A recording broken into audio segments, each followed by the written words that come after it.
కుంగు ఇస్తున్నారు. సారీ అత్త. అత్త మాతో డాన్స్ చేస్తుంది, అత్త మాతో కలివిడిగా ఉంటుంది. ఏం చేసినా అత్త ఏమనుకుంటా అనుకుంటున్నారే? అదేం లేదు. అత్త డాన్స్ చేసినప్పుడు డాన్స్ చేస్తుంది, తోలు తీసినప్పుడు తోలు తీస్తుంది. అర్థమైనా తాలింపు? అదేమనే ఈ ఇద్దరు నడుములు ఏమైనా స్ప్రింగులు ఉన్నాయి? వస్తున్నారు నడుముని అంటే బాంగ్రా డాన్స్ అంటే నడుముకి ఇలా ఉప్పాలి కదా. డోంగ్రీ మొక్కలకు బాంగ్లా డాన్స్ అవుతున్నామనే నా తాలింపు. సారీ అత్త. మూసుకొని ఇంట్లోకి వెళ్ళండి, లేకపోతే ఇద్దరు నడుములు తాలింపేయాల్సి వస్తుంది. వెళ్ళండి.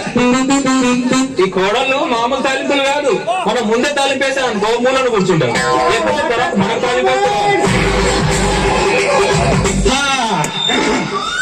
నన్ను పెళ్లి చేసుకోక ముందు నవలలు రాసేవాడు, నన్ను చేసుకున్న తర్వాత రామకోట రాస్తున్నాడు. నీది మామూలు తాలింపు ఆనే నోరు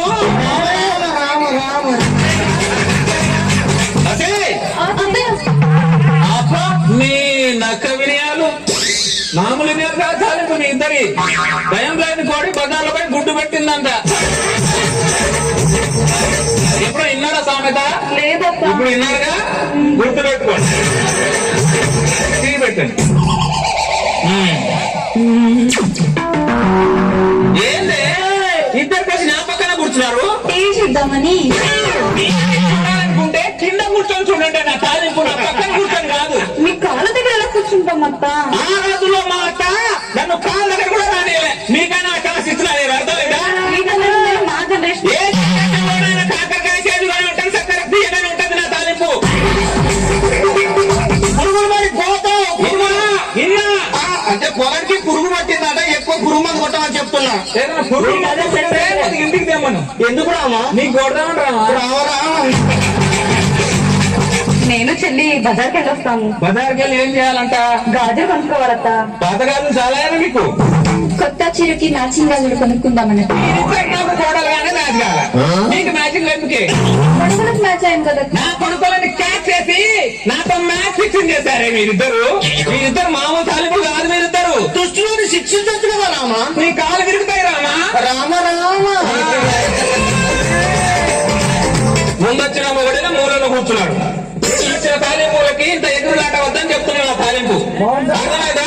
నువ్వు లోపలికి వెళ్ళండి. ఎద్దుకు ముక్కు తాడేస్తే మన మాట ఉంటుంది, లేదనుకో దాని మాట మనం వినాల్సి వస్తుంది. నేను శిరీష్ అలా బయటికి వెళ్ళి వస్తాం. అమ్మా నేను ముందు అలా బయటికి వెళ్ళి వస్తాను. నా తాలింపులు నా తాలింపులు అందరికి ముక్కుతాడు వేయలేవు రామా. నాకు సిగ్గులేదు కాబట్టి నేను ముక్కుతాడు వేయించుకున్నాం. ఈ జనరేషన్ వేరు రామా. ఏ జనరేషన్ చింతపండు పుల్లగానే ఉంటుంది, మిరపకాయ కారంగానే ఉంటుంది రామా. అత్త ఒక మాట చెప్పింది, ఒక మాట విందామని లేదు. ఈ తాలింపులకి ఓ మొగుండి బెడ్రూమ్ లోకి వెళ్ళకడం, అర్థమని మోపు చేయడం, బయటికి వెళ్ళిపోవడం. అమ్మా సారీ అమ్మా, లేట్ అయింది. గుడ్ నైట్ అమ్మా. గుడ్ నైట్ అమ్మా. అదే నా తాలింపులు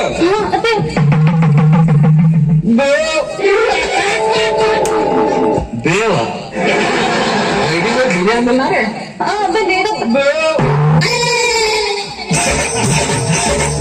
మీరు బయటకు పోయి బిర్యానీ కదా తిన్నది? మీకెలా తెలిసిందా? నేను ఆవలిస్తే దేవుళ్ళు లెక్క పెట్టరకంలే. ఇంకోసారి నా కొడుకులు బయటికి తీసుకెళ్ళు, ఐస్ క్రీమ్ తినిపించు, తక్కువ తినిపించు, తోలు తినిపించిన అన్నారనుకో ఇద్దరికి కాలు చేస్తానేమనుకుంటున్నారు. మూసుకొని లోపలికి వెళ్ళండి. పిల్లలకి వెళ్ళి బయటకు తీసుకెళ్ళి బిర్యానీ తినిపిస్తారు కానీ అమ్మ ఇంట్లో ఉంది దానికి పులిహోర తీసుకెళ్ళాలని ఉండదు. అందరి ఈ రోజుల్లో దొంగనట్లే. ఆకలేస్తుంది రామా. నన్ను తింటామా? నాకే లేక మోచేయనుకుంటే ఇంకోటి చెరకాలు నాకాడంట. శిరీషాల ఫ్రెండ్ బర్త్డే ఫంక్షన్కి వెళ్ళి వస్తాం. ఎవరిని తగిలిస్తే కరెక్ట్ ఉంటుందో వాళ్ళనే తగిలించాం రామా. నువ్వు పోయి రామా, లేకపోతే నిన్ను అగ్గులో పెట్టి తగల పెడతాను రామా. చూడు బిడ్డ, పిల్లని ఎప్పుడు సంతలో పెట్టుకొని తిరగద్దురా. ఆ రోజుల్లో మా అత్త మీ నాన్న నా మూలలో కూర్చోబెట్టే నన్ను ఈ మూలలో కూర్చోబెట్టింది. ఇప్పుడు కూడా ఈ మూలనే కూర్చున్నారు కదా రామా. నువ్వు పోయిరామా. అప్పుడు మీ జనరేషన్ వేరే, ఇప్పుడు మా జనరేషన్ వేరే. బిడ్డ ఏ జనరేషన్ అయినా పాలు తెల్లగానే ఉంటాయి, ఐస్ క్రీమ్ తెల్లగానే ఉంటాయి బిడ్డ. ఆ రోజుల్లో మొగుడు ఆ మూల ఉండి పిల్లలు ఈ మూల ఉండి ఇట్లా చూసుకుంటేనే పిల్లలు పుట్టేవాళ్ళు. ఈ రోజుల్లో కసుకొని దొరకట్లేదు. మీ ఇద్దరికి శాంతి కాకపోతే చెప్పండి, మేమిద్దరం ఇద్దరు పిల్లలు కానీ చెరో పిల్లలు మీకు ఇస్తాం. ఎందుకు రామా నీకు అంత ఆవేశం? నీ ఆవేశంతో నా ప్రాణం నీకు దేకు రామా. నాకు ఇప్పుడు అంత ఓపిక లేదు రామా. సరే అమ్మా, నీకు ఇష్టం లేకపోతే వెళ్ళలే, సరే పడుకుందాం. మీరు వెళ్ళండి, నేను చెల్లి అత్తయ్య కాల్ పట్టేసి వస్తాం. అలాగే. అత్తకి సేవ చేసుకోవడం కోడలు బాధ్యతని ఇప్పుడైనా తెలుసుకున్నారు. రండి, సేవ చేసుకోండి.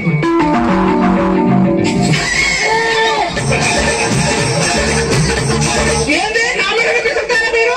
ఎంత ధైర్యమే మీకు బిడ్డ? బిడ్డ? గుడ్డ ఏ రామా, ఈ రోజు కోసం నేను ఎదురు చూస్తున్నాను రామా. దాన్ని మెడ పిసికినా దాన్ని బల్బు తగ్గదు రామా. గాజులు కొనుక్కోవాలంటే అప్పుడు నిన్నే అడగాలి, పువ్వులు కొనుక్కోవాలంటే అప్పుడు నిన్నే అడగాలి. అవును. 30 సంవత్సరాలు చేస్తున్నావు పెద్దాం, ఇంకా చాలదనే. ఇంకా చేస్తాను. ఏంటి నువ్వు చేసేది? దొండకాయ పచ్చడి. సింఫనీ తీసుకున్నావా? ఇంకా చాలా పిల్లలు ఉన్నాయి కదా. పచ్చడి కోడలు రామా, ఎవరైనా జీవితంలో ఒక్కసారి రామకోటి రాస్తాడు. ఇది పెట్టే టార్చర్ వల్ల నేను 30 సార్లు రామకోటి రాశాను. తాళం చేయి నాకు ఇచ్చి మామ బుక్కి ఈ బుక్ పట్టుకుని లోన్ కూర్చొని రామ్ కూడా రాసుకో. లేదంటే రోజు చావు వెంట పడుతున్నది.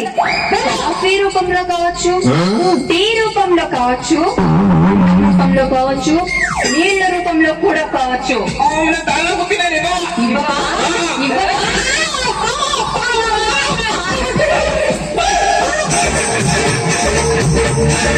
ఏంటి ఇంకా పడుకోలేదు? రండి పడుకుందాం. నువ్వేంటో అలా ఉన్నావు? ఏమీ లేరా, మీ అమ్మ ఆ జనరేషన్ లో ఉంటే నా కోడలు ఈ జనరేషన్ తీసుకొచ్చా. చిన్న తాలింపు వేశారంతే. ఇంక నుంచి నా ఇంటి బాధ్యత నా ఇద్దరికి కోడలికి అప్పగిస్తున్నా. అయ్యో పెద్దవారు చాలా మీ దగ్గరే ఉన్నారు అత్తయ్య, మాకెందుకు? ఓకే. మీ దగ్గర ఉంచుకోండి.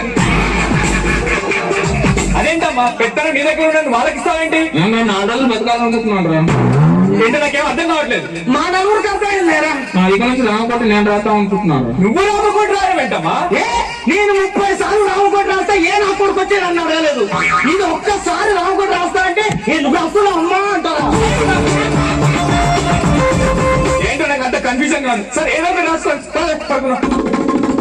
రాత్రికి రాత్రి రాజ్యాలు మారిపోవడం ఉంటుంది కదమ్మా. నా జీవితంలో రామకోటి రాస్తాను అనుకోలే. ఏంది ఇద్దరి వల్ల రామకోటి రాయాల్సి వస్తుంది. మావాడు బాగానే రాశాడు.